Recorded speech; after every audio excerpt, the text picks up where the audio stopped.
ఓం నమో వెంకటేశాయ. వెంకటేశ్వర స్వామికి తీరని అపచారం జరిగింది. తిరుమల తిరుపతి దేవస్థానంలో అతి పవిత్రంగా భావించేటువంటి లడ్డు ప్రసాదంలో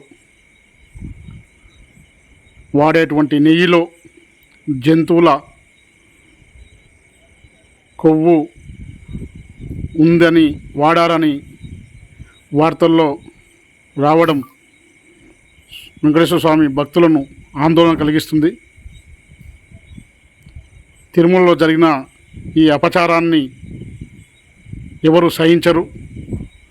ఎందుకంటే తిరుపతి లడ్డు ప్రసాదం అంటేనే ఎంతో పవిత్రంగా భావించి తమ ఇళ్ళలోకి భక్తిపూర్వకంగా తీసుకెళ్ళే ప్రసాదం.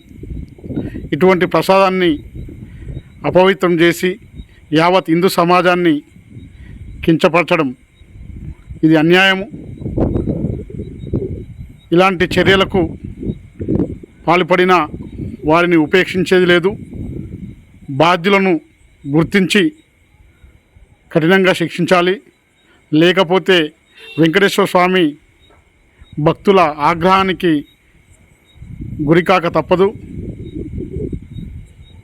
లడ్డు ప్రసాదం అంటే ఎంతో పవిత్రంగా భావించే భక్తులను ఇది బాధపెట్టింది. మరియు నిత్య కైంకర్యాలలో స్వామివారికి సమర్పించే ప్రసాదాలలో లడ్డు ప్రసాదం కూడా ఒకటి. ఇన్ని రోజులు ఈ లడ్డు ప్రసాదాన్ని స్వామివారికి అపవిత్రమైన లడ్డు ప్రసాదాన్ని స్వామివారికి సమర్పించడం అంటే ఏమైనా చర్య. దీనిపైన చర్యలు తీసుకోవాలని